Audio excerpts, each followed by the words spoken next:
Four players by Barstool Sports. We got myself, Trent, and Frankie Lurch, I believe, is not here. He scheduled flights during this podcast. It's been a crazy week. Frankie and I decided to go to Augusta National. It's pouring here right now, but we just finished up a full day on the grounds. We took a bunch of video of it, which that video should come out on Thursday.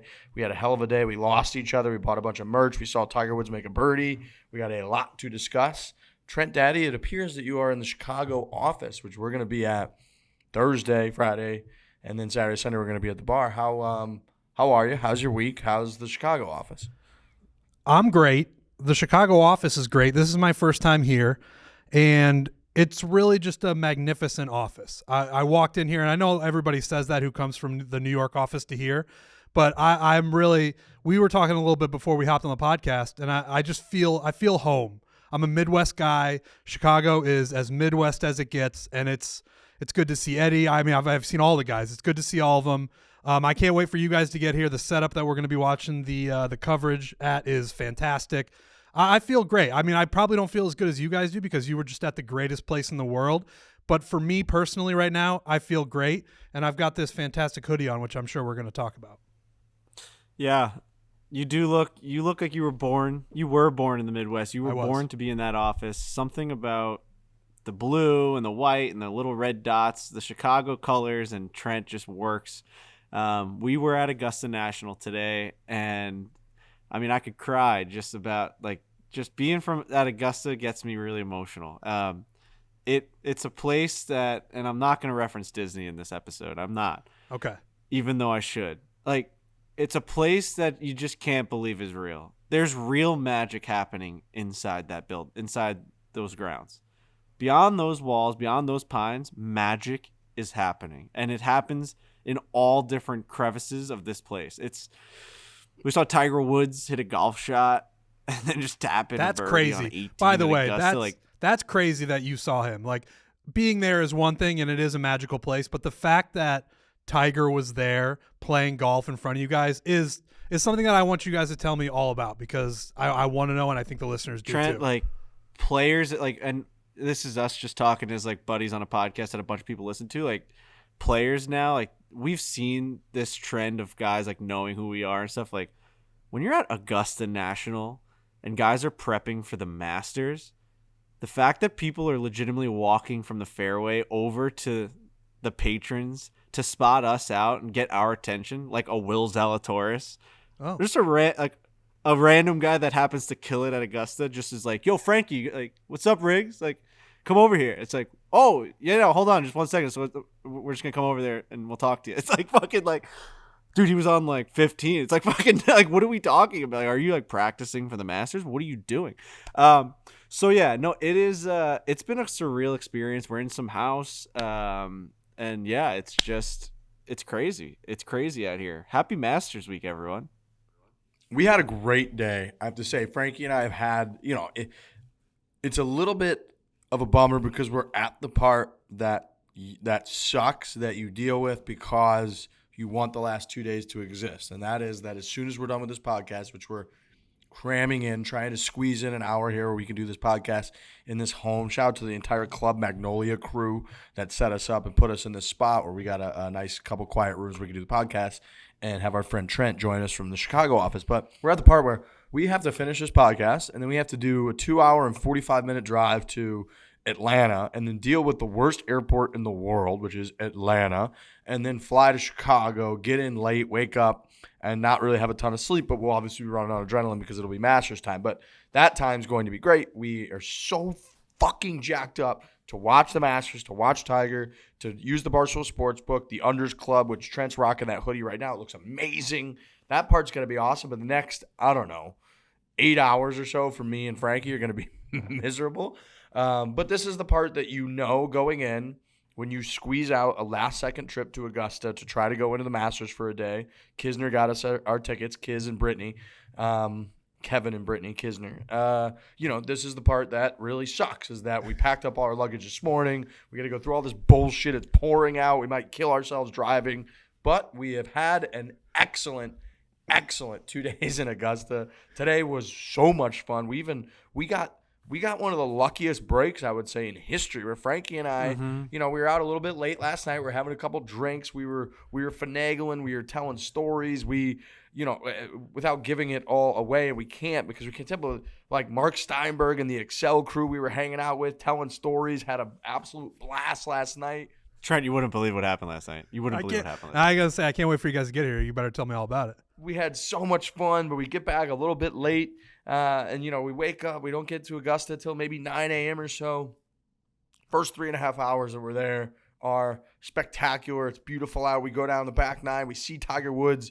He appears as if he, but we walk by the merch. Merch was not even part of the question. It was going to be like a 3 or 4 hour wait. So we roll over there. We got to talk about Shady Rays, which I wish I would have had on me out there on the golf course today. I forgot them. We're going to get to Shady Rays. Best warranty in the game. And we have our own pair, so just go check out Shady Rays. But we get to Augusta, and we're like, we got to find Tiger Woods. We heard the Tiger Woods teed off at 8 a.m. We're enamored by the entire place, obviously. The color green that it is, there's nowhere else on earth that is that color green. I don't know how they do it. That juxtaposition with the yellow flags. You kind of walk out from the merch concession area for the first time. You're right by the first tee and the first fairway. You can't believe the undulation on the first fairway. The very first fairway that we're seeing, it is like a half pipe. It goes way down and then way back up into the first fairway, and you're just like, holy shit, we're at Augusta National. It's so green. The signs, they say aim in corner this way, the first tee that way. So we're like, we got to find Tiger Woods. There's whispers. The whole property is whispering that Tiger Woods is on the back nine, that he teed off at 8 a.m. People are not allowed to run, so everybody's like speed walking their way. Are you just looking for a crowd? Are you looking for the most people ever on a golf course? Correct. We're just looking for, and at Augusta, there's massive corridors and viewing points through the trees. You can kind of tell. So we pretty much could look from almost the 9th, 18th green area all the way down to kind of the 15th, 16th holes. You can't actually see those holes, but you could see the crowds and being like, yep, we're going that way. And everyone that's with us is speed walking as well towards kind of 16. There's whispers that Tiger's there. So Frankie and I meander our way down. We get ourselves a nice pimento cheese, a couple egg salads. I got a lemonade. I think Frankie got a Coca-Cola Classic. And we walked our way down. And next thing you know, dude, we're in the 17th fairway trying to kind of see. And Tiger Woods, Freddie Couples, and Justin Thomas are just walking up the 17th fairway. Tiger's ball's in the middle of the fairway. We're like, Joey's walking down the fairway. That's a good sign. He's going to that ball. Oh, my God, that ball's really far. It's right in the middle of the fairway. Tiger's right in front of us, maybe 30 yards in front of us. Massive gallery. I'm talking huge crowd. We could only get maybe 5 people back. It was like 5 people deep or so. Tiger's going through the whole Roticia. And then just right behind us are the Full Swing guys and Robbie Mack. And they're like, boys, what's up? So Robbie Mack and us, and what's our guy's name from Full Swing again, Frankie? Jason, who's California Large. He looks exactly like Large, but he's a California version. And maybe my favorite person on the planet. He's so good. His smile and so his he's like beard the Bizarre and his Alert. little he's great. And so Robbie Mack is like, boys, it's so good to be here. I can't, great to see you guys. So then he's getting into it with Frankie and his chipping again. And we're just back. We're back in the scenario that we have missed for so long. It's almost like it was not even pre-Tiger accident. It was like pre-COVID. It was like, dap it up. What's up? The world was normal. Tiger Woods is right in front of us. Hits it to 20 feet. We hang out with them for 30 minutes while Tiger and them play 18. Tiger stripes in the middle of the fairway on 18. Hits it to tap-in distance on the 18th hole. Crowd's going crazy. Makes birdie on 18. They do their whole chipping routine and all the bullshit. And then Robbie's like, yeah, we're going to get out of here. The weather's coming in. So great to see you boys. We got a tournament to prepare for. And then they just kind of disappeared, and that was it. And that was how our day began. It's not even fucking 10 a.m. yet. The thing that's great about that situation for you guys and the world right now as a Tiger fan is this is the most magical it can be right now because the tournament has not started. We don't know what's going to happen, but the possibility of what could happen is injecting an amount of magic into this situation, into this scenario that is honestly unmatched. Maybe, if he doesn't perform well at the tournament or he doesn't make the cut or whatever, I don't even like saying those things, but then that magic is gone a little bit. Right now, what you witnessed today is as magical as it can get because he can still win that golf tournament, and you're watching him play, and he looks great, and he's hitting it great, and it's just a very cool. That's something you guys will remember for the rest of your lives, and that having a moment like that you realize like I'm gonna remember this forever is very cool. We watched the greatest golfer of all time play at the greatest golf course of all time without any leaderboard implications. Right. There was no stress. There was no, he has to do this. We just watched the greatest at the greatest just play the game of golf. He hit a drive. He hit an approach shot and he made a putt. He did the thing we loved to watch him to do. And there was no stress, just optimism, just excitement, just this feeling of like what's to come. Christmas morning is coming tomorrow, and like we have no idea what Santa's gonna bring. It could be coal, and it could be that brand new red shiny bike that we've wanted our whole lives. So I'm really excited about what's to come. Yeah, I mean everything just kind of fell into place for us. Like we had a couple rain delays, that was kind of crazy, but that also just helped us in ways that you couldn't imagine. We got VIP access to the merch. I don't want to call it merch tent. It's a merch like Walmart basically is the facility that they have there now. Because Trent, and again, this is all brought to you by Shady Rays, amazingly. Trent, as we are getting escorted off of the property, and we are being the slowest people ever to leave. It's like the horns went off at like noon or like 12:30. And it's like, kick everybody off property. Dude. It takes forever, right? And we're like, dude, we haven't seen Amen Corner yet. So we kind of like sneak our way down by Amen Corner. And there's a couple people lingering around, but they're like, no, you got to go. So we're like, yeah. And then we kind of like find somewhere 20 feet away. And then they're like, no, you got to go. So by the time we finally get kicked off property, literally we get our phones and they're like, there's a green jacket there who's like, hey, we're letting everybody back in 10 minutes. So if you want, you can turn around. And we're like, let's go. So, dude, We turn around 15 minutes later, whatever it was. They let us back in, and we just waltzed right into the merch shop. We were the only people in there. First people back into the merch building. We were the out only of 45,000 people. So we just got him. We were leading the herd of just humans. You just heard a rumbling coming behind us, and we just got in there, bought way too much stuff inside that building. But yeah, it was a hell of a scene, to be honest. If you guys are like the kids at the arcade. They're like, all right, kids, the arcade is closing, and they're kicking you out, and you're like, man, I don't want to leave. You're dragging your feet. You don't want to go. You didn't get to play the game that you wanted because the line was too long. And then miraculously, as you're about to leave, they say, hey, the arcade is back open. Come on in, and you get to go play the best game in the place as soon as you get in there. That's fucking amazing. It was precisely what happened, dude. It was incredible. And we couldn't believe it because the line was – there was a moment where we were being kicked off property that it felt like no one was ever going to be allowed back on Augusta National again. Not even just like today, but ever again. And here we were – thinking the day's over. We hadn't gotten a chance to get merch. What if like this is this famous Masters where Tiger Woods came out and he had the practice rounds and nobody knew if he was really going to play, and then he played, and who knows what's going to happen. We want that merchandise that says Masters 2022. I actually have one of my clean hats on right now. I had to put it on right now. But yes, it was that kind of experience. We got so lucky with the rain delay allowing us to be first. We got lucky, too, with Shady Rays that we partnered up with them because people have seen these exclusive Barstool Shady Rays sunglasses that we came up with. They're off the charts. They are the premium Ventura frame with a matte navy.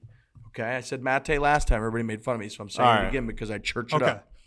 Okay. The matte navy, okay, it's matte navy. I get that. But the matte navy is, I say, acetate finish. Would you say ACETATE, acetate finish, ultra premium, polarized emerald mirrored lenses. Look, these things are just awesome. They got the little Barstool Golf on the actual lens, and then on the, what do you call the side of your sunglasses? Boy, that's a great question. Frames. On the frames. Inside of kind of the frames, they've got little limited edition, little B and cross T's logo. So go to shadyrays.com/barstoolgolf. Be one of the first to get these extremely limited Barstool Golf shades. They are 100% worth the price, and trust us, they will go fast. The shades come in a custom navy Barstool Golf box with a matching pouch. Just unboxing the shades is an experience in and of itself, and they're just high quality. I've been rocking Shady Rays. All the videos you see that you ask, Riggs, what are you rocking in Bandon? What have you been rocking at the Pinehurst videos or the Max Homa Scramble? It's Shady Rays sunglasses. So do yourself a favor. Go to shadyrays.com/barstoolgolf and check them out. Sorry about the audio. If on our side, I think Zeus is trying to just shoot us out of the sky with this fucking thunder and lightning in Augusta. I've never seen anything like it. It's like he's trying to pick us off one by one. This is some crazy thunder that I'm hearing in the background. I can't hear it. I wish I could hear it. Bro, it's nuts. And then also, Trent, before we get into everything else, I want you to know that there was a moment when we were walking into Augusta National today that I wish that you were there for. And I said, man, Trent would have laughed so hard at this, but also it would have been his favorite moment. Basically, everyone's like right outside the gate. We're about to give our phones to the check-in. You can't bring your phone inside Augusta National. So it's like, which is insane. It's ridiculous, obviously. I love it, but it's also fucking nuts. It's like not you got to have a crazy feeling when you actually have to give your phone up. Yeah. It's just crazy. It's like we just need our phones bad. Like especially like we like ended up like throwing out like a sportsbook promo and then we just turned our phones off and we're like, what if something happened with that? Like, are we just I thought in my head they have to be freaking out about that, about the promo. Because maybe I said something wrong or who knows. Or like, you know, they're like Augusta is going to take down the sports book because they're Done. You can't like I knew you guys are freaking out about that. You have Big 10 time. minutes or else the company's going under. It's like, fuck, I'm in fucking You guys are Augusta. just walking down 17 like da da da da da. Anyway, there was a moment where right before, I guess this older man, maybe 80 years old, was there with his wife outside the gates, asked Riggs for him to take a photo of him and his wife, and they're just in front of the nice flags and there's the Augusta National entrance. And he goes, he puts his arms around his wife and he just smiles. He's so happy, and he goes, we're at Augusta. I'm really happy. And he just fucking Hell He just yeah, said- dude. He just said two things that he was experiencing. He goes, we're at Augusta National. We're at the Masters. That's what he said. He goes, we're at the Masters. I'm really happy. And just smiled at the camera as if like nothing in the world could make him upset. And that's what this place is. Like, Yeah. that old ass man that's experienced all this shit. I mean, that guy probably waited online for fucking bread during the Great Depression. The guy was as old as fucking dirt. He's out here crying. All the things he's seen in his life, this still makes him excited. Walking into this golf fucking tournament makes this guy be like, have tears rolling down his eyes, grabbing his wife as he walks into the gates. There's no place like it, man. Well, and you got to ground yourself. Like when you say it out loud, it becomes a real thing. He said that. He goes, we're at the Masters. Man, I'm happy. Out loud. I actually hope everyone who experiences it for the first time does that same thing, because you don't realize it until you really say it. I mean, I know you're there and you know that you're at Augusta and whatever, but you almost just got to be like, I'm at the fucking Masters. You got to say it out loud so you really realize what you're doing. I love that story, and it brings me a lot of joy. Dude, it was great. And he said it as I'm just taking the pictures. Like, rather than smiling, he couldn't help but just have to say the words out loud. I'm at the Masters. I'm really happy as we're taking the picture. Like, he thought it was a video that, like, it almost reminded me of, like, when you watch home videos, like, hey, guys, like, wave. We're at Disney. Everybody wave. Like, it was a photo. We're at the Masters, and we're really happy. It's fucking awesome, man. Hell yeah. God, that guy had the best day, and I'm sure that should he be did. their tagline. So, dude, we were thinking, and we were talking too, that I think that the Masters tournament might be the highest percentage of people in a place that are just happy. Like, everyone that is there is happy. Even, I get Disney is the most magical place on earth, but there are people that are dealing with families and chaos and kids, and they're just trying to get through it. Masters, dude, there's not that many kids there because it's the Masters. There's some, but and every person that's there, dude, is just happy. Every interaction you have, they're happy. How you guys doing today? Oh, did you see Tiger over there? Oh, did you get the pimento cheese? Everyone's just happy. The only guy I saw that was upset was they were just running out of T-shirts in the fucking merch center, and this guy was up front, and man, those lines are ruthless, and it's like, I'll try 35, and they're like, yeah, we don't have any of those sizes left. He's like, well, I'll try the 23, and they're like, we only got extra smalls, and he's like, well, give me 47. They're like, we only got extra smalls, and he just eventually did a massive eye roll and just walked away and was all pissed off. I think he was the only upset person I saw the entire day. Yeah, you can't really be upset there, because I would say for the most part, anyone you see is experiencing a decades-long payoff, that they have been watching this tournament their entire lives, and all they think about is like, man, I want to go there someday. I want to see Amen Corner. I want to see grass that's greener than any grass in the world. And then they're actually there, and you don't even have to force it, but you certainly have to put yourself in a place where you're happy, because it's the greatest place on earth as a golf fan and even just as a person, because you can't even be mad at the concessions because the prices are so low. You can't be mad at any of it. So I think you're right. I don't know what other place on planet Earth has people, a higher percentage of happy people than Augusta National. Everyone was just happy. The whole entire place, 45, 50,000 people, were just happy. They were just pumped to be there. Frankie and I saw a lot of different folks. I'm going to go Roger Goodell first. I mean, Roger Goodell, we're just standing out by the big tree. You saw Roger Goodell? We're standing out by the big – he's a member at Augusta, so he's just in – he's in his green jacket. And, you know, at this point, we got like Colton Owens. We got a bunch of people that we know that are kind of inside the ropes, and the large oak tree, I believe, is that what it's called? Large oak tree. That's just where everybody meets up by the clubhouse, and they got like the tables outside, the kind of veranda and the whole thing going on. And he's standing on the other side of the ropes just chit-chatting with people. There was a point where I would say Roger Goodell was probably 7 feet behind Frankie, I would say. Think that's right? We lost Trent. He was right behind me, and then a scenario in which I was gonna prank Roger Goodell started to formulate. Like, I really thought I had to do something. Like, my Dave Portnoy instincts kicked in, where it's like, if I don't fuck with Roger Goodell at this point and like really get under his skin, like everything that I've been taught and like learned about from Dave and like I've been through was for nothing. And like we genuinely talked about like, I've always wanted to see Roger Goodell in person and give a handshake out and then just do the fucking whoop too slow. And I really thought about doing it, but we never got the opportunity. He kind of just like walked away once we realized it was him. He was too far away. I couldn't fucking just start screaming at him. It's like, y'all get murdered out there at Augusta. So I'm actually still here. I heard the whole story, and I understand where the impulse to do something like that comes. Obviously, you know, the Dave and Roger Goodell beef is it's an incredible thing. But you almost, if you had done something like that and not on camera, it's a little tougher. Like if you just tell the story, I don't know how much of an impact it has. Yeah, I wonder. It doesn't have as much, but like, man, yeah, I started getting just like the tinglies. Like he kicked me out of the Super Bowl too. I fucking hate that guy. I didn't get to see that Maroon 5 concert. Dave got taken out, like he went limp. So Roger Goodell, fuck you. But at the end of the day, you know, a great day. Great day. Did you see anybody else crazy famous like that?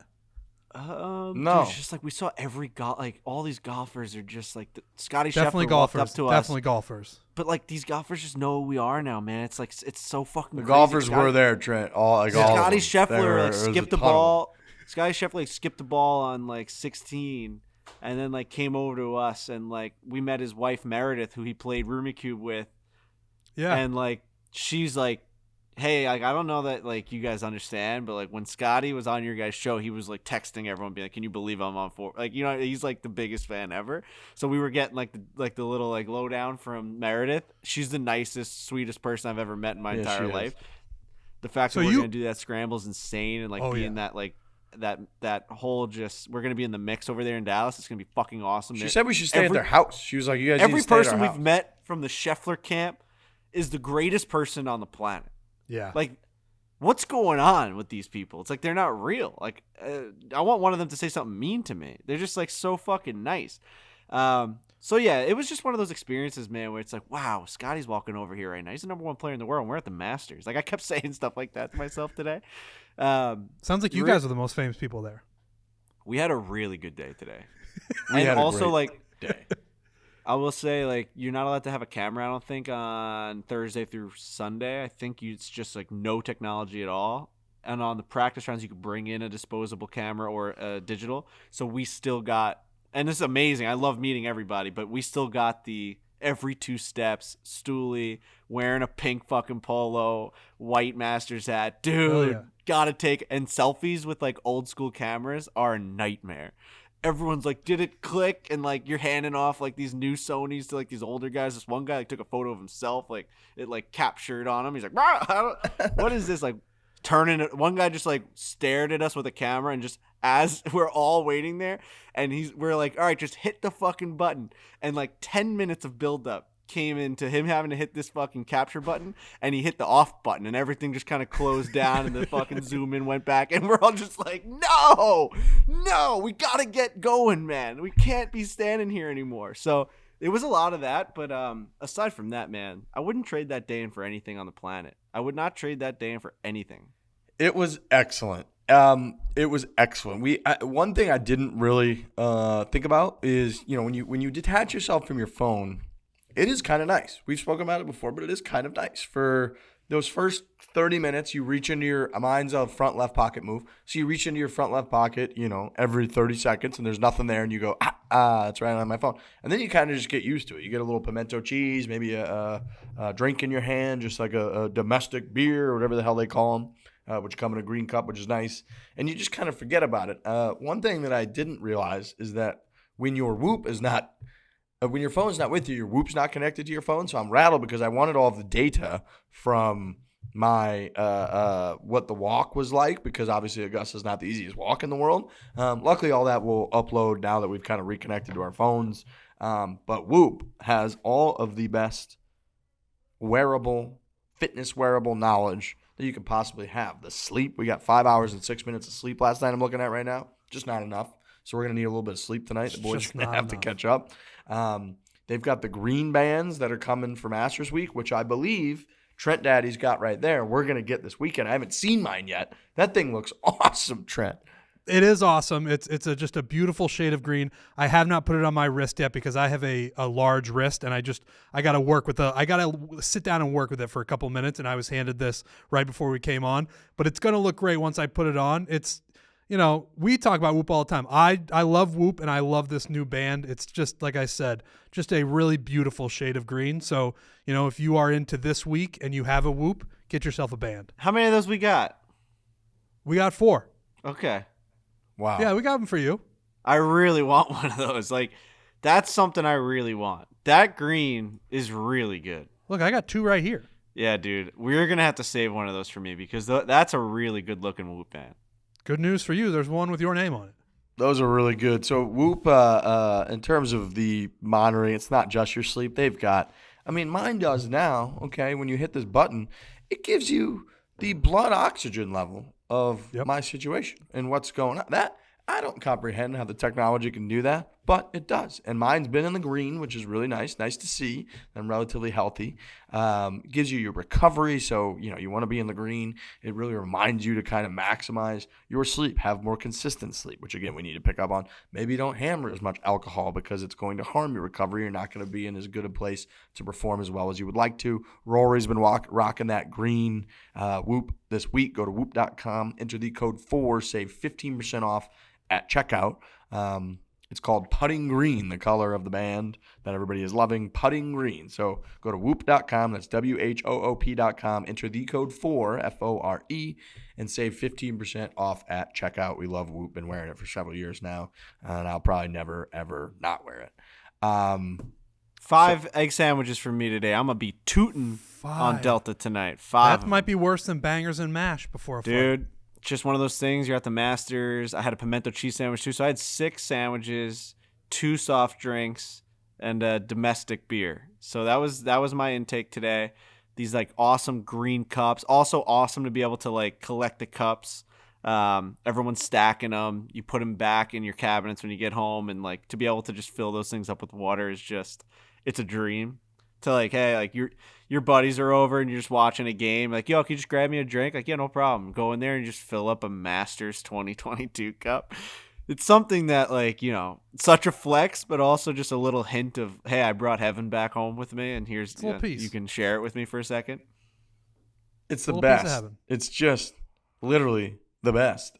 Frankie and I had a funny incident where Frankie was duped by a fake trash can coming out. And I don't know that I've ever seen a fake trash can in my life, but man, we're walking out after the whole day. This is like an hour ago. We're surrounded by a ton of people. We're running into these stories that we're chit-chatting with, and Frankie's got a wrapper or something he's throwing. He just goes and just doink nothing. The thing doesn't move at all. Just banged his knuckles up against this trash can. And I'm talking, this thing was carved out of like fine metals and wood. It was a lovely trash can that just didn't even consider opening on the slot where it's supposed to open.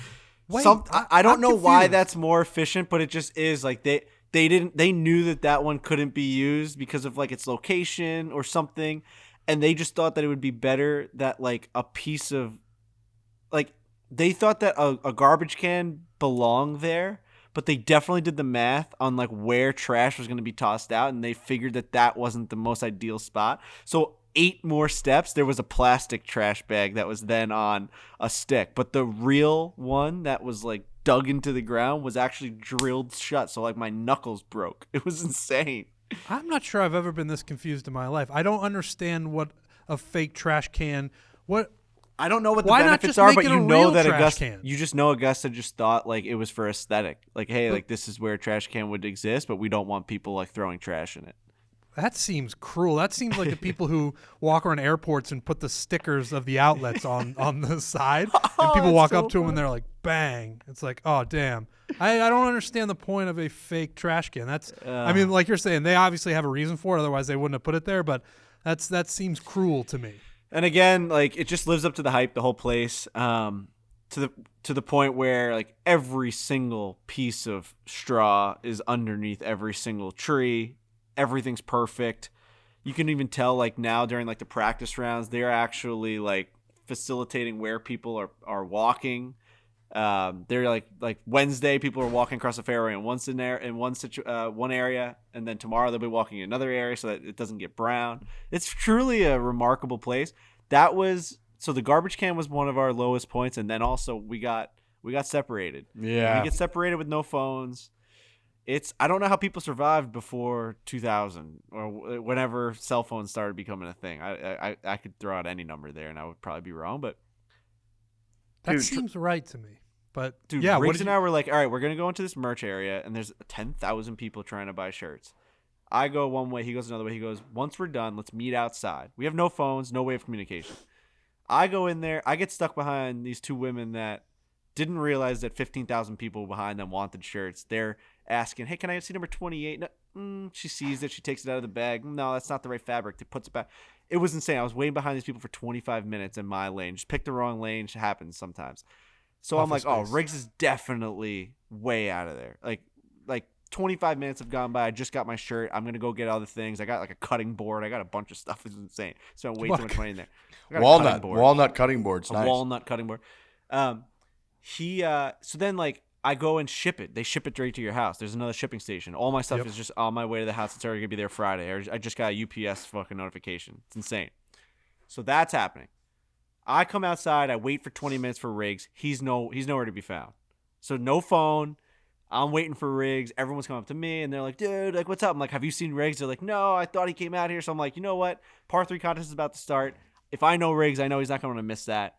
I'm going to go to the Par 3 contest. Go over to the Par 3 contest. It's much bigger than I anticipated. Insane they have a Par 3 course over there. It's really ridiculous. Yeah. Billions of people over there. I'm looking for Riggs's pink shirt. I'm like, there's a million people with pink shirts. I was sticking out in this one a little bit, but not enough. Couldn't find him for anything. Now I'm walking back to the merch tent because I'm nervous that like Riggs is mad that like I lost him because I didn't really listen to the rules because I only waited for 20 minutes. So now I'm like walking back that way. Turns out like we both were doing the same exact thing, just at opposite times. Like he went before I did. I went before he did. I went back. He went back. He saw me at one point, and then I jetted away. I couldn't find him. Dude, bro, like you're not allowed to run. By. So I saw Frankie from like, 150 yards away, and he's like saying hi to these people.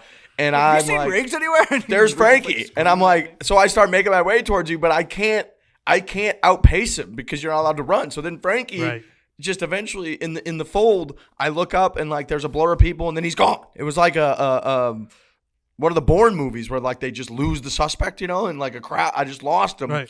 and I couldn't run and chase him, so I just couldn't catch up. So then I'm doing the same thing. I'm going, "Do you see Frankie?" And people are going, "Yeah, I saw him. He's looking for you up there." And we just were following each other around the golf course for 45 minutes to an hour, maybe.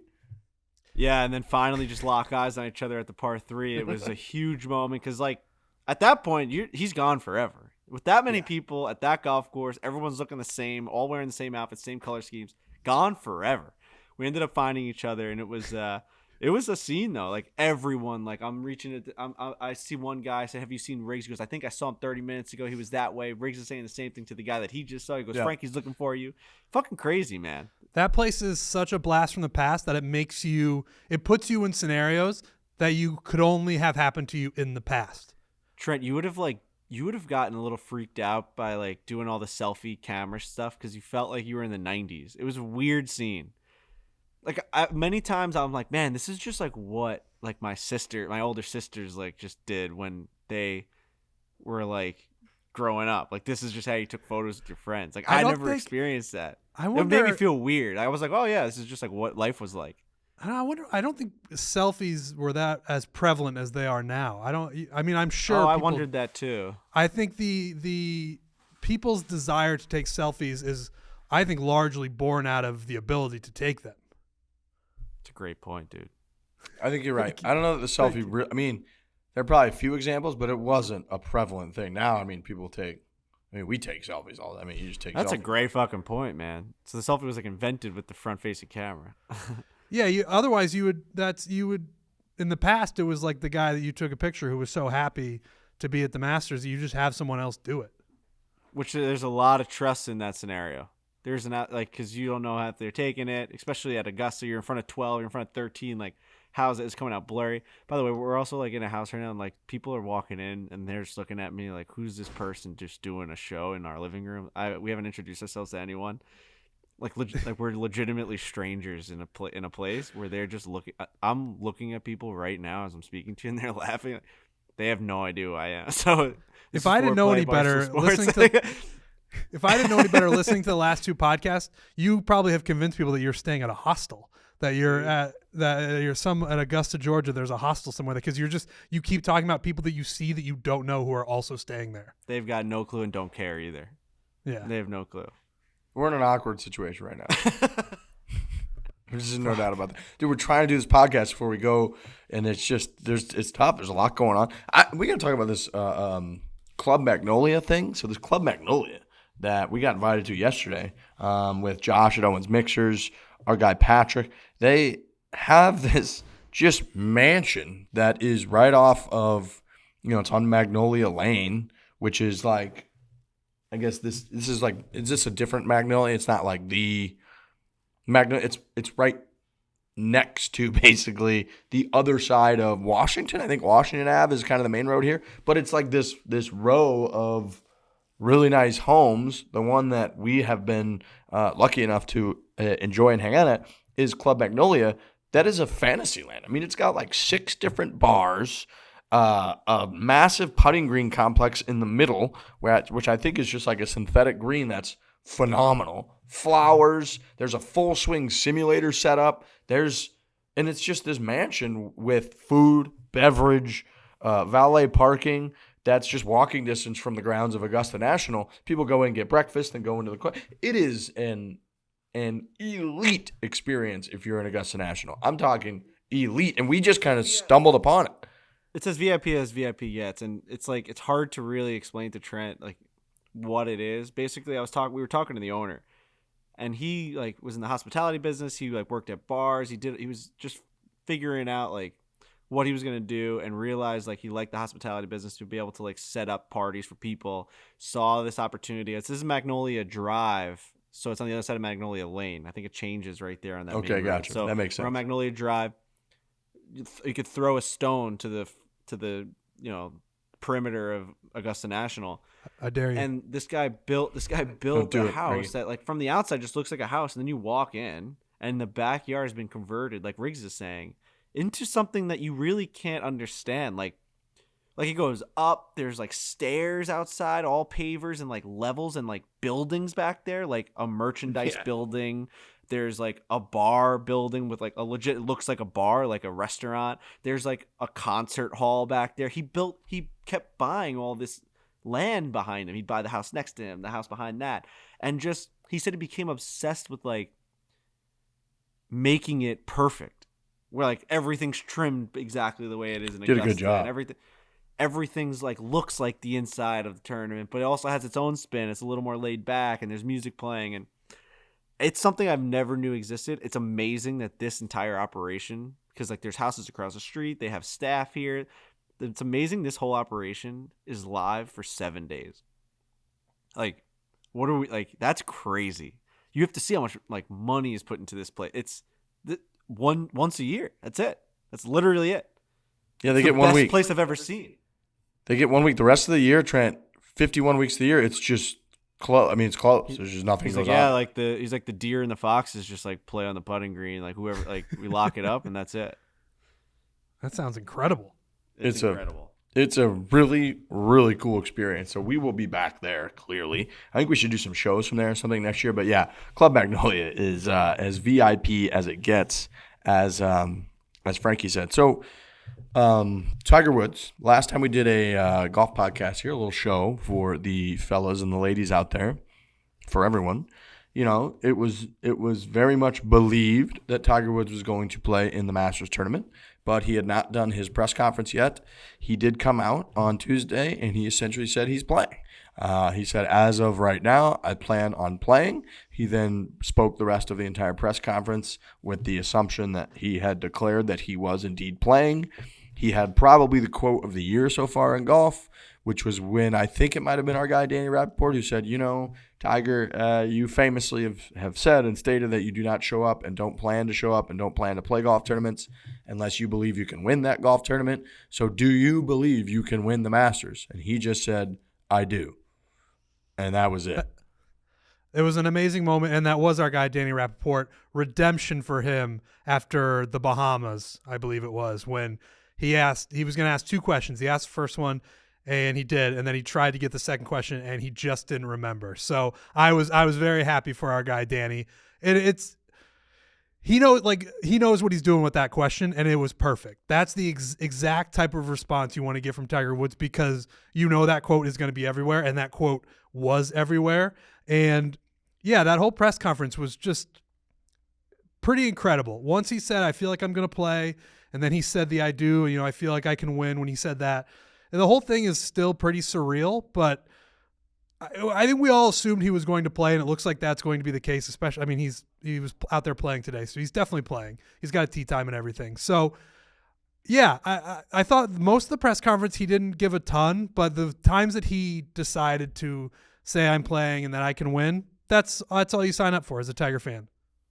Shout out our guy Danny Rappaport. He's fucking relentless, man. Just keeps shooting back. Like, gets shot down, is kind of like the joke of the week when Tiger like kind of just makes him just a puddle and he reset his brain like Will Smith in Men in Black. And now the next time he sees him, just right back with the most like highly anticipated question that you could have asked at that press conference. Like, Danny Rappaport just shoots from the hip and literally never gives up. Sometimes he makes it and sometimes he misses. I fucking love that guy. Like, no one else was going to ask that question. That's an amazing question. Are you going to win the Masters this week? And he's just like, yeah. What? And he ultimately wins for sure because Tiger calls him D. He keeps calling him D.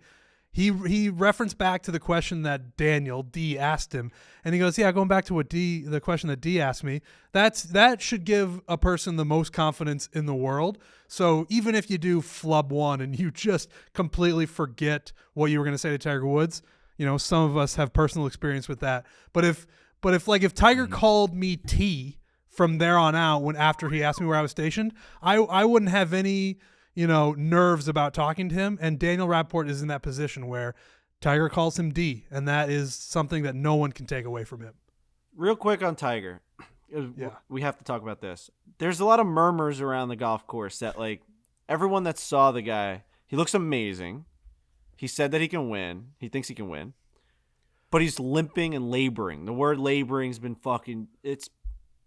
Give me the real report, okay? I know we talk about on this show We only we talked about it with Lurch and Riggs last time, where it's like you get a few DMs where it says he is laboring or he's limping, and we ignore those for the most part.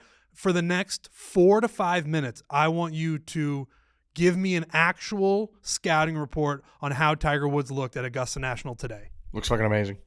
He looked fucking amazing, and he is limping. And I'll like be. Okay. I'm not going to sugarcoat it. He's limping. He's like laboring a little bit. You could tell when like he was walking up like 18. I definitely saw him like gingerly walking up and like kind of like just like if someone literally almost had their leg amputated, they're putting more like favoring the other side of their leg or their other leg, and they're kind of like moving around. And he was like kind of like stiff-legged walking up one of the steep hills I saw him on 17, but he almost lost his leg. Amputation was on the table. He talks about how he's like so blessed to have a second chance at life, to number one, be alive, and second of all, be able to walk again. Third of all, be able to swing a golf club. When I talk about Tiger Woods, I talk about the greatest human being that's ever been fucking put on this earth when it comes to skill and just like precision, and he knows everything about everything that he's involved with. When he's limping, it's for a reason. He's a cautious human being. So he's going to do things that are like more outlandish than someone else. Like, of course, if it's us, like if we're trying to be like heroic and act like we're not hurt, we're going to like kind of power through it, and then we'll hurt ourselves even more because we're fucking idiots. He knows how to maintain his body. He learned how to deal with this new injury, and this is a new Tiger Woods. He's done this many times with back injuries, with new swings. He learns how to like play golf again with his new adversity, his new chapter. His new chapter means it's going to be really hard for him to walk golf courses, especially Augusta National, which is one of the fucking craziest, hilliest golf courses you've ever seen in your life. You can't believe it until you're there. Yeah. It's just that's his new chapter. And you know what? He's fine with that, I think. And when he gets over the golf ball, he's a fucking stud. So, like, let him limp his fucking dick all over that golf course. And then when he's on top of the golf ball where he doesn't have to walk anymore, guess who he is, Trent? He's Tiger fucking Woods. He's proved that for 4 straight days out here on this property since Sunday, whenever he got here. Like, he's just making birdies. He's drilling fairways. He's averaged 292 carry on the fucking driving range. He didn't have to walk on the driving range. He just had to hit golf balls. Like, who cares about his walk? He said he's going to limp. He said it's going to be hard. He also said he could win the Masters. Yeah, he did say as much during the press conference when someone asked him, they said, what's the hardest part about all of it? About this? Is it the golf? Was it the recovery? Like, what's the hardest part right now? And he said, golf is not a problem. I'm Tiger Woods, essentially, is what he's saying. Dude, I couldn't believe he said that. I actually couldn't believe he said that. He legitimately said golf isn't the problem. I can do that. Like, right. And I got this quote. Brandel Chambly tweeted a few minutes ago. A video of Tiger Woods swing on, I think, the 16th hole at Augusta National Golf Club. And Brandel wrote, "As pure a swing as you will ever see. And by the way, him putting all of his weight on his right leg to get his tee out of the ground is a pretty good sign. He can make golf swings. It is just the walking." And like Frankie's saying, him limping while he walks, like, yeah, I think he's probably even exaggerating the limp because he's just protecting it. He's just like, yeah, like, why put all that weight on that foot? That foot almost had to be amputated. That guy can swing a club as well as I've ever seen a human being swing a golf club right now. He looks phenomenal. We saw him hit 4 shots. All 4 of them were perfect. He's walking like a guy who 14 months ago was airborne off the side of a road, and that's what he is. That's just what he is. Yeah, like that's a thing that happened. I know it's Augusta, and we all get caught up in the flowery, magical language, and we want Tiger Woods to walk onto that property and have it be a healing place, like people on Lost who landed on that island and then they could see, or John Locke could walk. But he is a guy who was in an accident 14 months ago. Yeah, he's gonna have a limp. But if the worst thing that happens to him is the walk and he can still play golf and he is still willing to go out there and put up with that, I think he takes that, and I think we all take that. Yes, I think that's exactly right.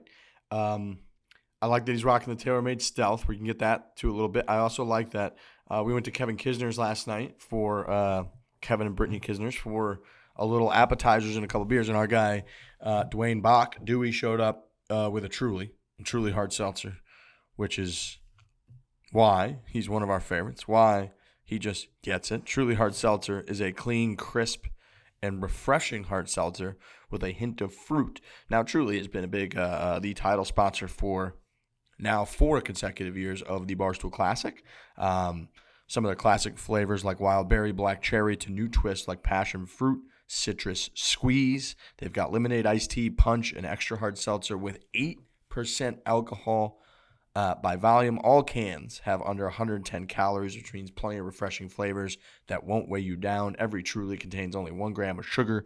Do it for the flavor. Truly Hard Seltzer. Go find Truly Hard Seltzer near you at www.trulyhardseltzer.com. Look, Truly, Dwayne, Bach, I love those guys. We saw them on the green today. Dewey was like dancing on the green when we saw him, and then Kiz was looking at us, pointing as we were taking pictures of the kids, giving us like funny faces and making, pointing fingers at us and mess with it. And then the two of them are just, he finished second in the last tournament he played, and he finished solo fourth at the Players Championship. The fact that remains to be a professional assortment team of golfers that are of professionals that put that golfer at the level that he's at. I think Kiz is like 27th in the world or something right now, is truly just a shocking thing. Not to overuse that word truly. I did that accidentally there, but it works perfectly. Go to trulyhardseltzer.com. Go check it out. Again, great flavor, less than 110 calories. They even have the 8%, the hardcore ones. Truly, we love Truly. But, man, I love that squad so much. What was I just going to say? Before we move on. Oh, yeah, before we move on from Tiger, but I do want to talk about Kiz. Let's talk about these hats, and let's talk about the merch that we have recently put on sale because, boy, sometimes we just do it right. Sometimes we don't do it right. We've done it wrong in the past when it comes to merch, but sometimes we do it right, and we have done it right with the merch that we have put out in the last week. And these hats that you see, you're probably wondering, why are they not in the store yet? Well, they will be probably when you're listening because we're putting them on sale when Tiger Woods tees off. So and it has nothing, like, we just love animals. Oh yeah, no, it has nothing to do with that. No, maybe next week we put out deers on a shirt, or like the week after that we put octopuses on a hat. Like this week, and it's deer. I don't think it's deer. This week, the week of. Yeah. I picked 2 animals, guys. That are plural without an S. You could have picked penguins. You could have said penguins. We're gonna put gooses. We're gonna put gooses on stuff too. Fucking kidding! I picked the 2 animals that I could think of that just didn't work in plural. So, but my point being is that this is the week of tigers. Like, we love tigers. We think that a tiger on a hat and a shirt and a tiger swinging a golf club is really cool. Go look at our stuff. Thank you to everyone that's already, bought and has gotten in on this Tiger Week, because it's an awesome animal. I fucking love tigers. Somebody also tweeted at me yesterday that 2022 is the year of the tiger. So absolutely it is, Trent. So the year of the tiger. Look at these hats. That's what we're celebrating, man. Like, you golf during the year of the tiger, so why not have a golf themed tiger hat? So. Listen, we can make all the jokes we want. You guys know exactly why you need to get these shirts, these hoodies, these quarter zips, whatever we're putting out. Go look on our store and tell me that's not the greatest collection you've ever seen in your entire life. Our merch team and our graphics team combined there to just nail it. It's not easy to do, and there are, there's different iterations. There's ways to mess it up. There's ways to – we've put out shirts and designs for people have just – LOL'd their asses off at us because of how bad they've been and how stupid they've looked. These, they nailed. Our team absolutely crushed it. They do such a good job. Is it Megan? Who draws it? Is her name Megan? There's a Megan who's like a mythical figure that I don't. Megan, like, there's no words to describe how talented Megan on our team is. We throw these ideas at her. Or we throw it at, like, Allison, Pilar, and Alex, and, like, they just, like, formulate it into, like, a real sentence from our fucking gibberish. And they're like, hey, like, these guys want to celebrate the year of the tiger. Can you just, like, draw the most ferocious, awesome-looking tiger that also has, like, life in his eyes because he's, like, because tigers are back right now, and, like, it's just, like, we love tigers so much. And she draws it from scratch. Like, she starts with a white box. Yep. and then draws an animal that looks just like a tiger. Can you imagine being like, yo, just draw an animal? And she's like, no problem. What are you talking about? She does this with everything, and she turns it around. Also, the Overs Club hoodie, you're wearing it right now. Shout out to everyone that got in on that bet. 12 under or better. Look at that drawing on the back. Look at that drawing on the back. Shout out Barstool Sportsbook. We're also going to be crushing the Barstool Sportsbook bets all week. We're going to be all over that sportsbook. I cannot wait to just hammer those things when we're in Chicago. Very excited. But yeah, shout out to Megan. Shout out to the whole team. It's just a good time to be like have a good team around you. You know what I mean? This is a good time to have a good team. We got a good squad. They nailed it. They just crushed it. Go check those out at store.barstoolsports.com. We got great designs in there. Very much proud of that team. And, I mean, the spring stuff that we have been slinging for a few weeks now that's in PGA Tour Superstores, all the way to Trent's hoodie and the design that he's rocking right now. I love that we call them I love that we call them collections now. That's something that kind of got like sprinkled in maybe 2 or 3 weeks ago. Spring collection kind of just got thrown onto my phone one day. Hey, it's a new spring collection. It's like, whoa.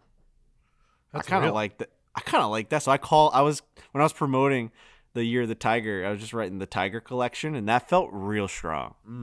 Collection, yeah, that's a good one. That's a really good one. What was one of the words a couple weeks ago that you didn't know that you could apply to something? Acute. Acute was one. There's a different one. That's one I didn't get. A resurgence. I remember you were struggling to come up with that one. One point of concern on the Tiger Woods front is the temperature. A little worried about the temperature. I think on Saturday it's supposed to be chilly. There might be a high somewhere in the 50s or so. I don't know that our man with like steel rods all over him. He's basically the fucking Terminator now. He's Darth Vader.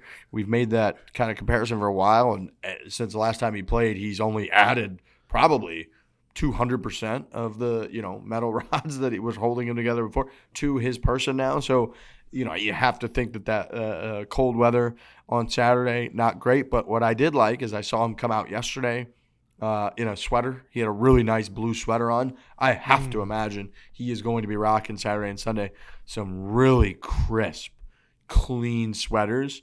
And that man never looks better, I don't think, than when he's got that sharp red Sunday sweater contrasted with his black cashmere. Pants. Is it cashmere? God, it might be cashmere. Might be. Oh, man. It's not athletic wear. It might be cashmere. No. He just makes it athletic.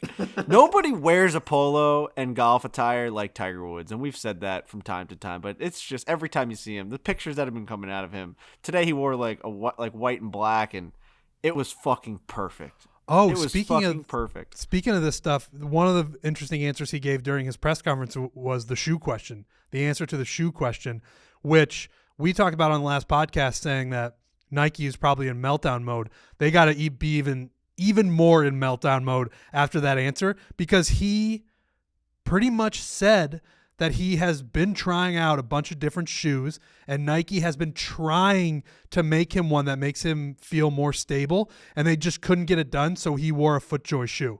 And that was the answer. That is a nightmare for Nike if you are them, because Tiger Woods needed a particular type of shoe after a horrific accident to feel good enough to play in the Masters. That's the assignment that was plopped down onto Nike's desk, and they just couldn't figure it out, so he found a different shoe with a different company. Nightmare. But also, happy birthday, FootJoy. You know what I mean? Fuck. Happy birthday. Go blow your candles out, because you're living a dream right now. Tiger Woods just said the most famous man on the planet needed a pair of shoes, and he had to come to you. So shout out to those guys. Like, they're not even close to a sponsor of ours, like probably a competitor, but like they won this week. I mean, they win. Oh, I mean, they fucking win. What is Nike doing that they couldn't figure out a shoe? How do you not just copy the shoe? I mean, it's not like you can really protect against that. They just go recreate the exact same shoe, identical. They are the biggest. I have to assume they're the biggest shoe manufacturer on earth. They're one of the biggest, if not the biggest brand on earth. The Nike swoosh is the most recognizable symbol, logo, top 10 at least, of any company, of anything in the world. Those motherfuckers could not figure out how to make a shoe identical to FootJoy. And FootJoy's got all the history. They've been there forever. We've done some stuff with FootJoy, and I do think at this point, you're right, that they're a competitor. I think G4s are significantly more comfortable, especially the MG4s. But the fact that they're like losing out to a Cushnet FootJoy, there's just no way Nike doesn't have a bigger. They could just focus some of their research and development team for, I don't know, a day on this project and just make the most comfortable, perfect, stable, whatever that he's requiring shoe. How did that happen? Focus. Do they not know? Do you think he didn't tell them? Focus all of the R&D on that. Say, stop working on anything else. I don't care if we have to put so much manpower on making Tiger's new shoe that we take a quarterly loss. Like, we're going to lose money because we are putting so many resources towards the Tiger shoe. You can't have it come out that he says they just couldn't get it done, so I had to go somewhere else. That's a hit that they are going to have to wear forever. And maybe people aren't going to take it as seriously as we are, but we will always know that in Tiger's big moment of need, Nike just couldn't figure it out. It's crazy.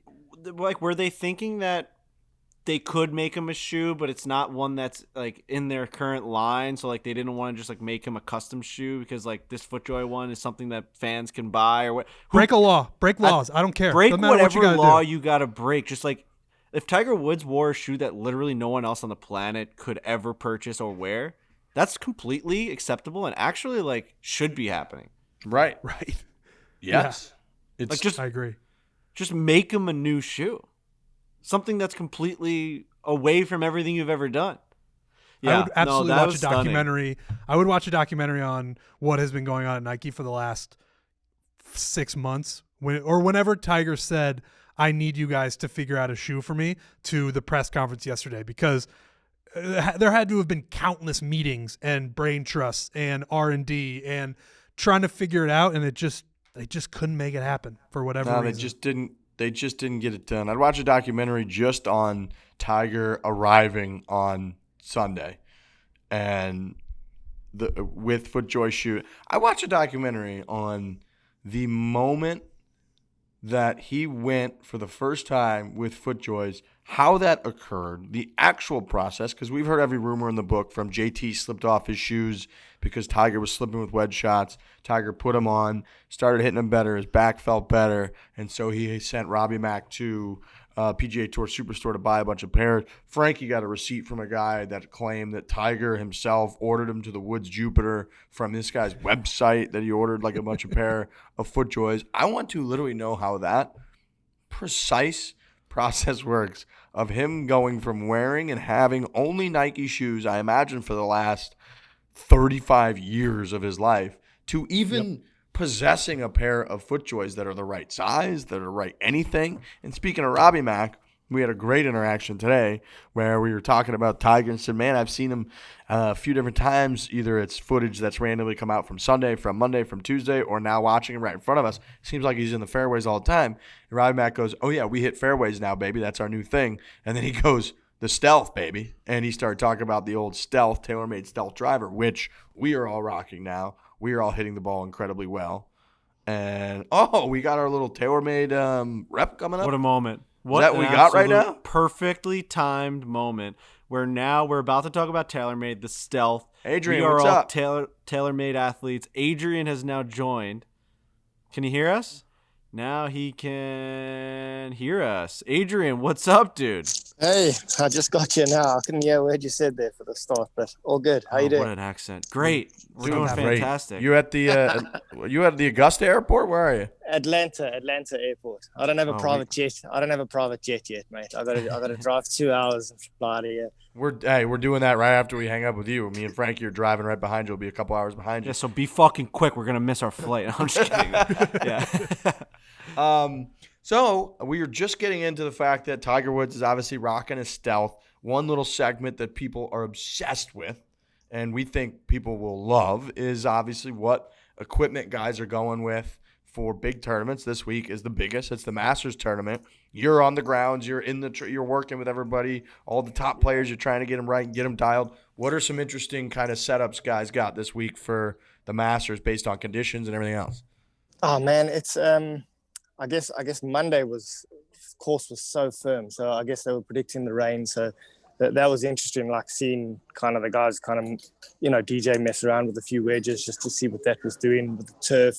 Obviously Tiger's been there for a few days preparing, so yeah, I mean, to be honest, man, from a TaylorMade standpoint, this is probably one of the best positions we've been in for a while, where we're actually not that busy, which is a good thing, right? So first major of the year, the Masters, if a player's not ready, they're going to do anything they can to get ready. This ain't like I'm preparing for the Masters. It's time to, the gun's going to go off on Thursday. So yeah, guys were pretty settled.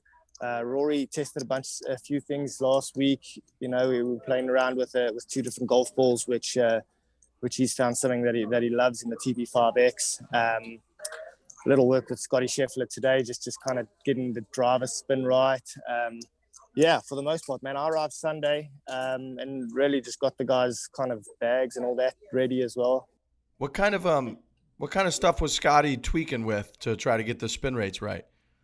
Not really tweaking, just making sure, man. Yeah, it's a weird week, man. These guys do funny things on big occasions like this, man. But it's like everybody's just like, let's be sure. It's like I did Scottie Scheffler's lofts and lies. I did Collins' lofts and lies. I did Tommy Fleetwood's lofts and lies. Like all our guys are like, and normally they check them like as and when they need to. It's like, but it's the Masters, so let's be sure, right? Everybody wants to just be sure, and yeah. So Scottie's got a backup driver, which is exactly the same as the driver that he uses, and he was hitting his gamer, as we would call it, and checking the spin rates on that, and then he'd also hit the backup to make sure, none of these things are exactly the same.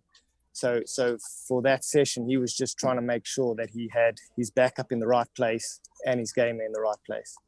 So I know for forever with Tiger that he would always kind of decide between like a 2-iron and a 5-wood was sort of like one of the decisions that he would usually make with Augusta and all the rain that it's gotten. Yet the fact they usually do get it pretty firm with their sub-air system. Are guys like are there some guys that are trying to find ways to bring it in higher with longer clubs or any of that stuff?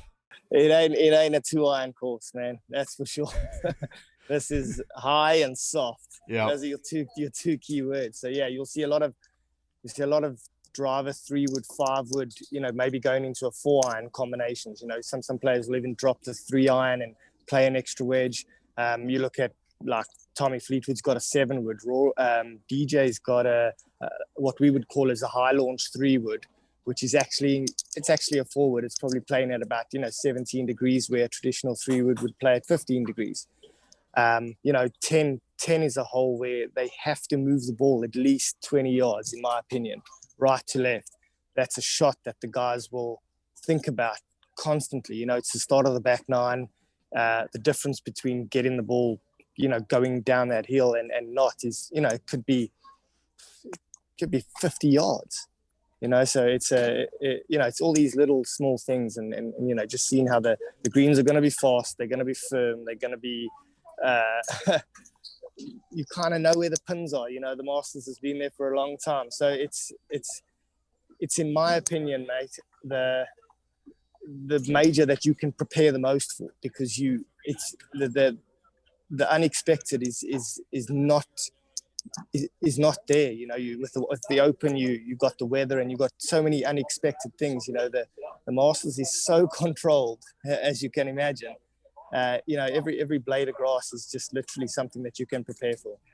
So you say that you're working on the guys' lofts and lies. Like, to us that knows nothing about what that means, What does that entail? What are you doing with them? So you think of how much golf these guys play. They probably play, easy 5-6 rounds of golf a week when you take in like practice rounds and tournament rounds, and then you got all the practice, right? So all the clubs are made of high quality like metal, which is also quite soft, and over time they tend to move a little bit. So you look at a player's lie angles, they would need to be within that half a degree increments of each other as they go through the set, because the club gets a little longer as you move from a 4-iron to a pitching wedge.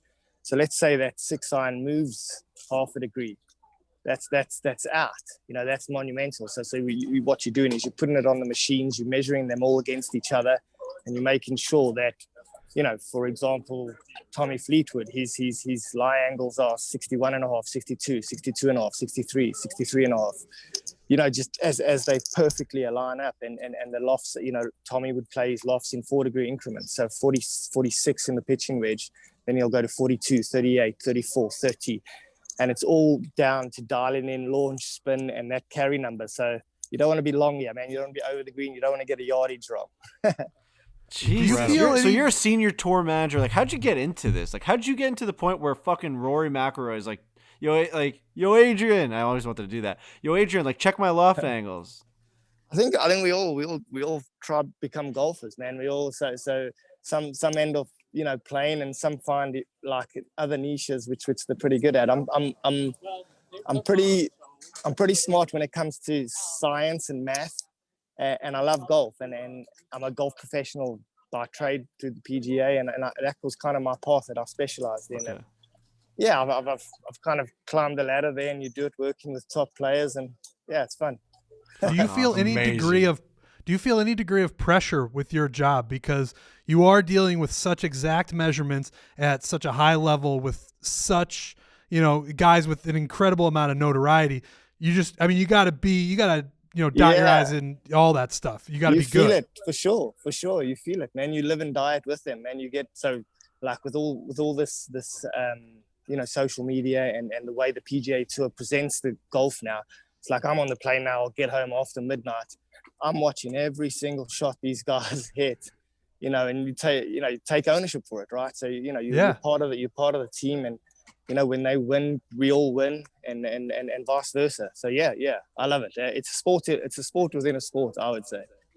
Are there are most guys going with fresh wedges this week because you really need to spin it and be around, or no, or do they want something they'd be comfortable with?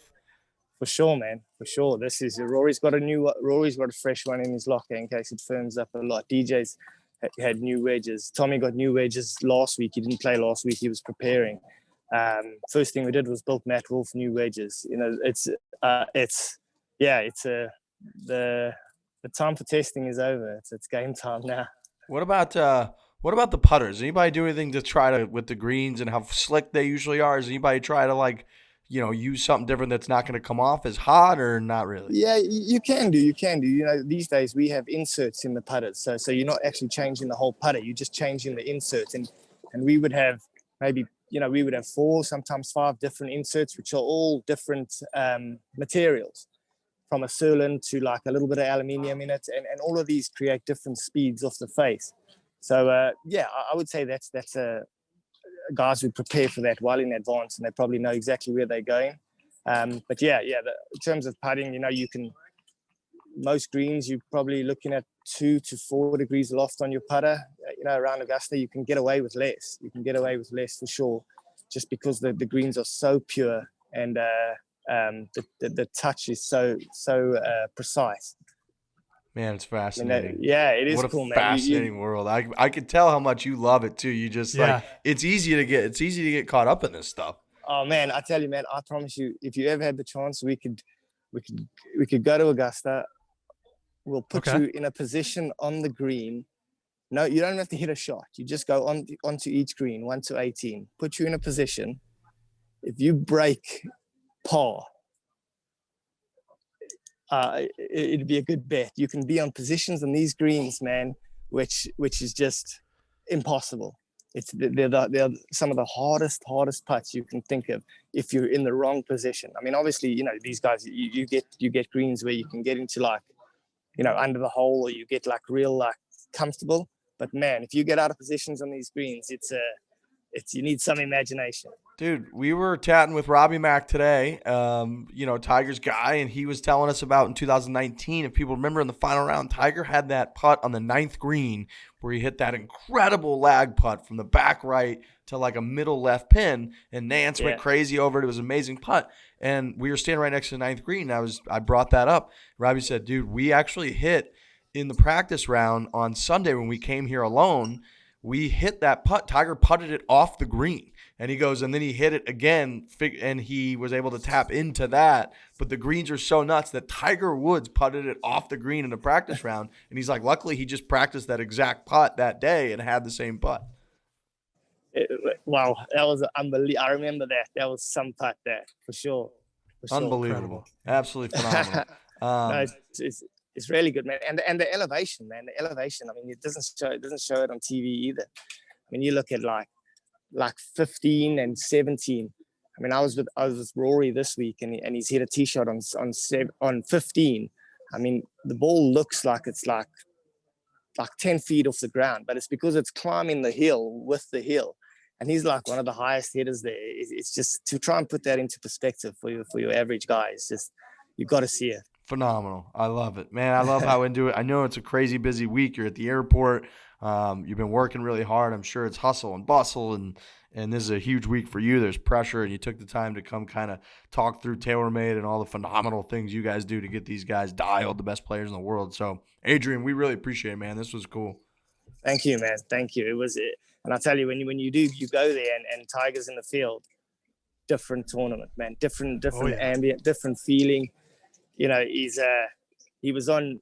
I mean, Monday could have been 20 deep on that around him on the golf course. It was just so cool, so cool. Good for him. Crazy. Phenomenal. I love it. Awesome. I can't wait. I'm so jacked up.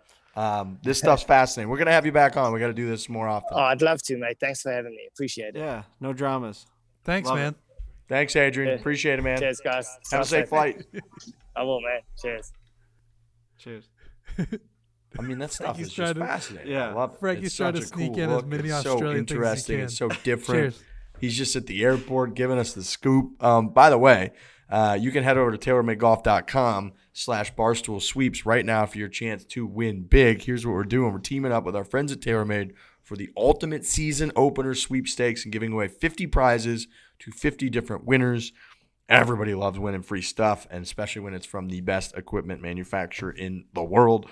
Prizes include everything from a grand prize full bag of new TaylorMade clubs to a new Stealth driver to TP5X golf balls and everything in between. Now through May 10th, go to TaylorMadeGolf.com/Barstool Sweeps to enter, celebrate the season's first major and the unofficial start to the golf season.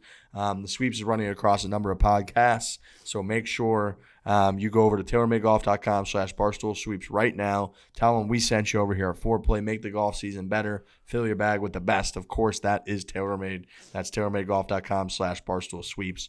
We got to get Adrian on more often. That guy's awesome. He was cool. Man, we talked with our guy at TaylorMade, Mike Essay, about getting this segment on where essentially we're going to hear about what's in the bag, or maybe we talk to a different type of rep or a different tour manager that works with these guys on the range. Like Adrian just popped on here. He's been on the range with all the TaylorMade athletes at the fucking Masters since Sunday or whenever he rolled in, right? Whatever he said there was either Sunday or Monday.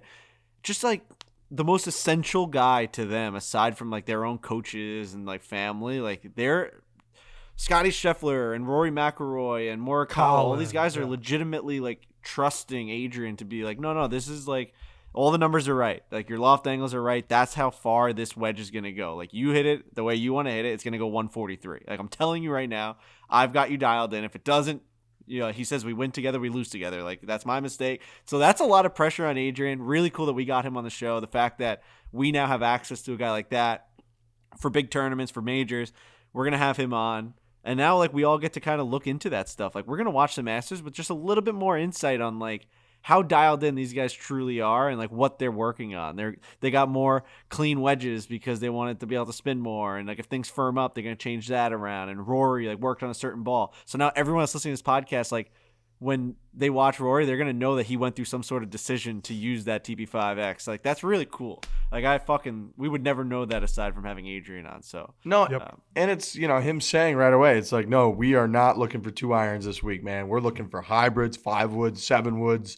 We need things that go really high in the air, land soft because they've gotten a ton of rain these last few days. Yeah, they'll probably be able to try to firm it up by Saturday and Sunday if the weather stays good. But at this point in the week, and dude, he said to the point, Rory has a fresh wedge in his locker waiting for in case the greens firm up.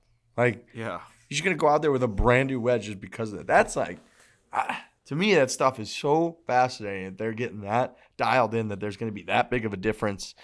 Clubs, the setup each day, each round, each tournament, based a little bit on the conditions. If it dries out a little bit more, they're going to go with something different. Just reminds you like how important it is to go get fitted and get the right clubs for you. I mean, how are you supposed to, with just stuff off the shelf that's not curated to your game, your swing, how the hell are you supposed to have a chance out there?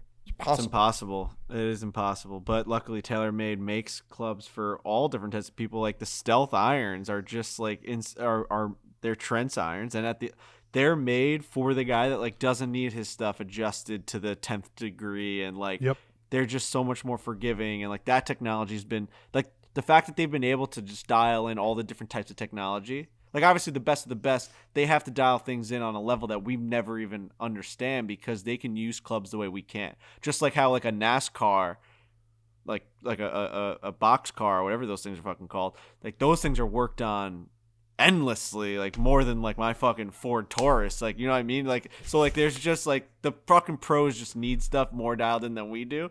It's just a fact of the matter, and it's fucking cool how much detail goes into it. It was fun watching your brain work after you said NASCAR. You were just like, uh-oh. Is it a box car? I don't know, but I know that I saw you say NASCAR, and then you were like, well, now I'm in a spot that I don't know anything about. I think it's a box car. I also think that if Riggs and I don't get off this podcast soon, we're stuck in Augusta, like big time stuck in Augusta, Georgia. I think we're doing okay. No I know. I'm just saying, like, we are doing okay, but like it's something we need to think about. And I also want people to know that like we're gonna be live for the next 4 straight days. So if this content has not fulfilled your Augusta Masters Week needs, we're there for you all day. Thursday, Friday, Saturday, Sunday. We're going to be on our social channels, on YouTube, on the Barstool Sportsbook YouTube, on a foreplay, wherever we're going to be tweeting it out. We're going to be fucking watching this thing along with you. So, like, this is not the last you're going to hear from us. Just come join us on social. Come to the fucking bar, Barstool River North, on Saturday and Sunday. Let's fucking go. Like, let's have a week now. Like, we're yours now. If this podcast ends, we're continuing the fucking content. Just go on Twitter. Who do you think your guys' take on the favorite for this week, which is Jon Rahm? You think Rahm should be the favorite? We got him, JT. Him and JT are close. Scottie's just barely behind him. Victor Hovland's at 16-1. Dustin Johnson 16-1. Rory McIlroy 16-1. Cam Smith. But you got Rahm at 10-1. JT at 11-1. Scheffler at 14-1.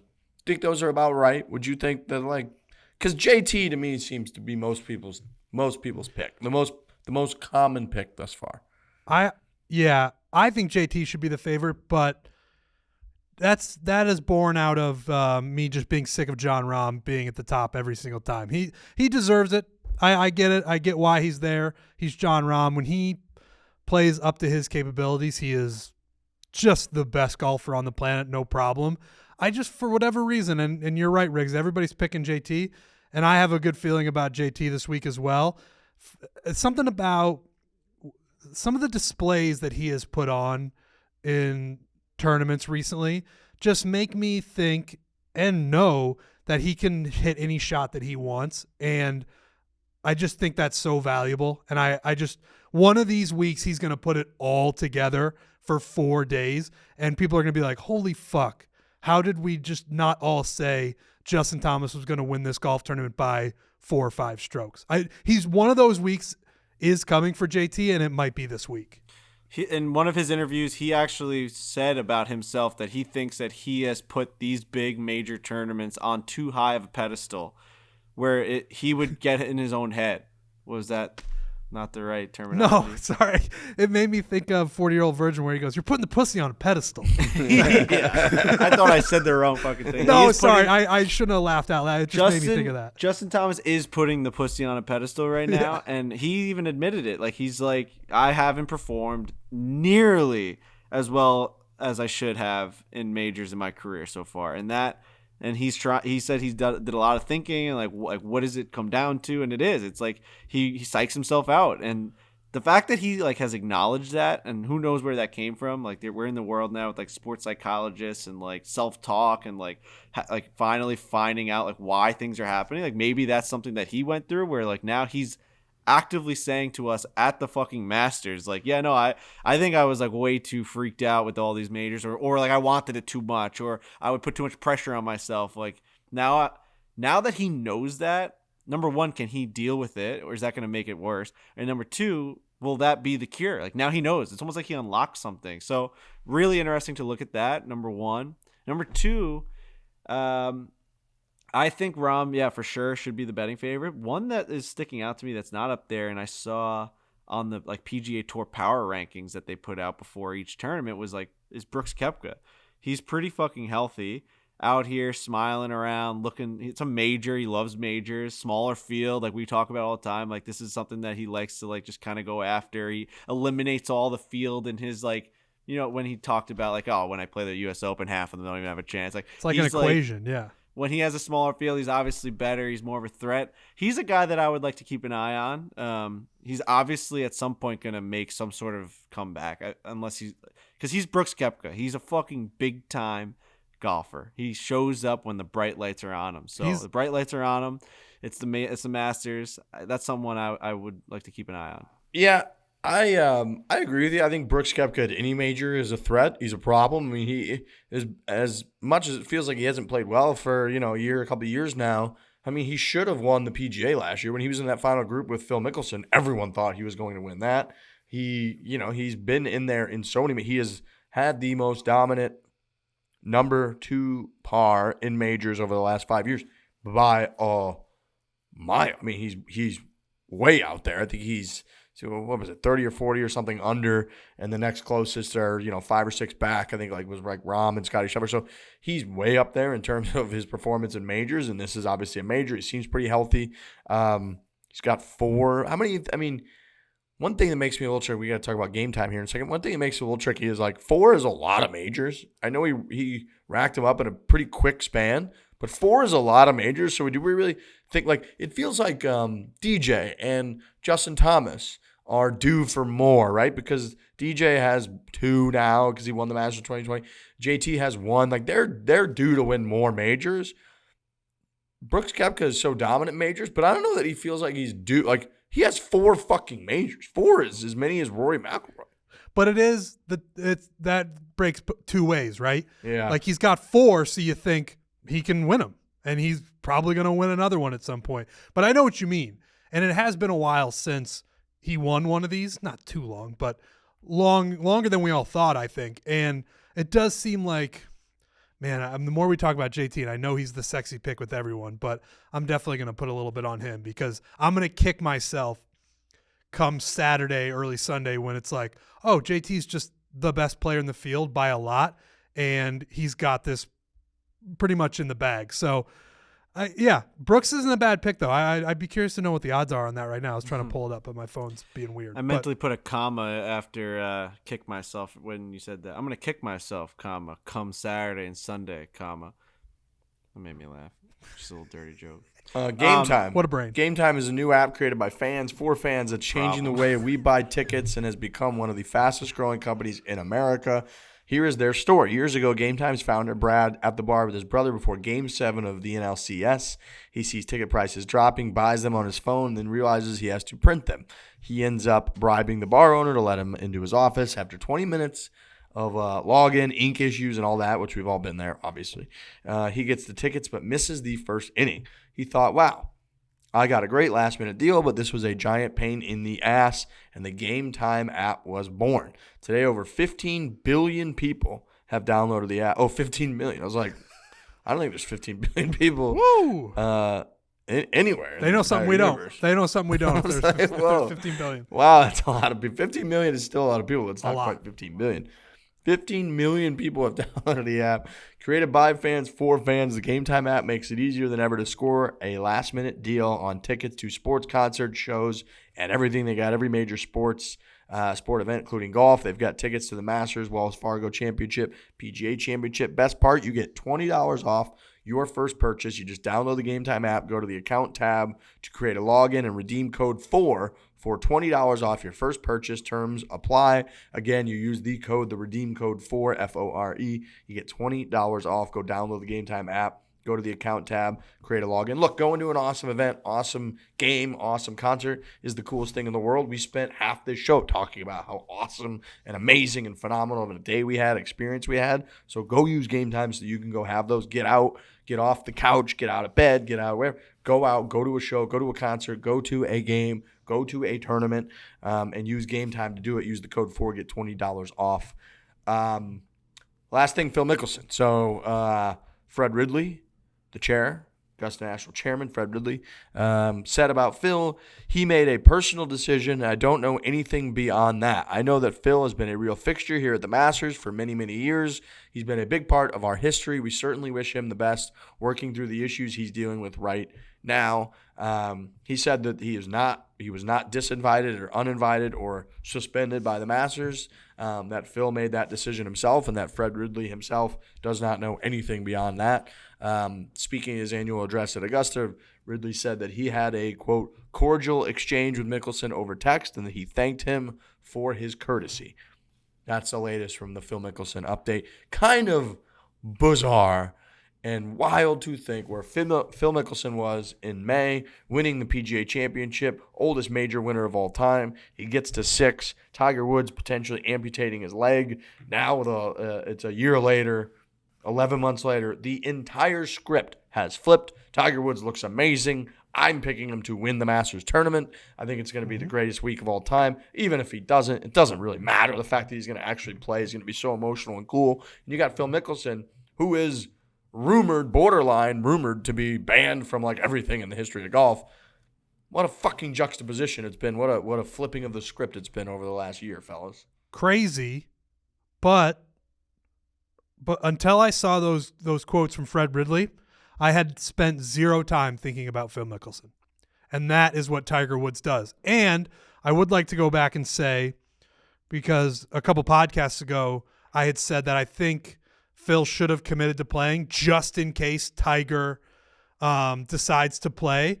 And now I believe that even more so because Tiger he's making such a spectacle of deciding whether or not he's going to play that if Phil had said, I'm going to play, if he had said that a couple weeks ago or whenever he wanted to, this whole week, what Tiger has done, it's buried everything. And it certainly has the capability of burying the Phil storyline.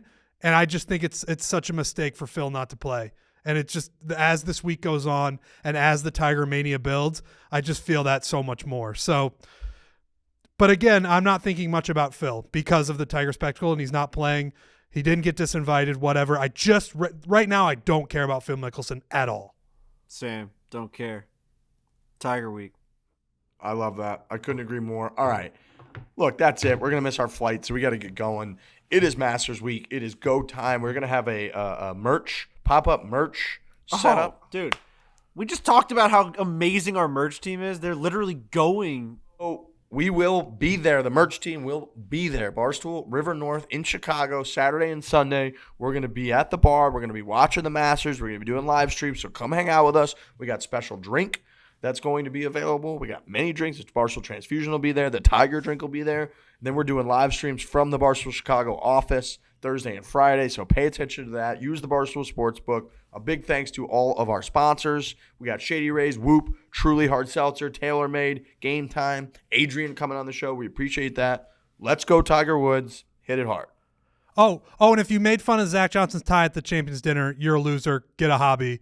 Grow up. He's got a green jacket. Go Tiger. Hit it hard. We actually heard him say something funny. What was it on the putting green, Riggs? That I was like, wow, did fucking ZJ just say something? Oh, Daniel Berger hit the worst lag putt I've ever seen from like 50 feet. He left it like 15 feet short. And Zach Johnson just goes, nice putt. And everyone kind of chuckled. And like even Daniel Berger was like, this motherfucker. It was my captain, good. baby. That's my didn't think captain. He had that in him. My captain. Yeah, it is your captain. But hit it hard. If you're in Chicago, River North, Saturday, Sunday, let's blow it out. We're doing everything. Hole-in-one challenge in the basement on PGA 2K21. We're going to do the whole thing. Come there. I want to sell every single piece of merchandise we possibly have in that building at that place. I want to see everyone in merchandise and everyone gambling on the Barstool Sportsbook app. We love you guys. Let's go Tiger. I love you, Tiger. I love you, boys. See you in Chicago. Hit it hard.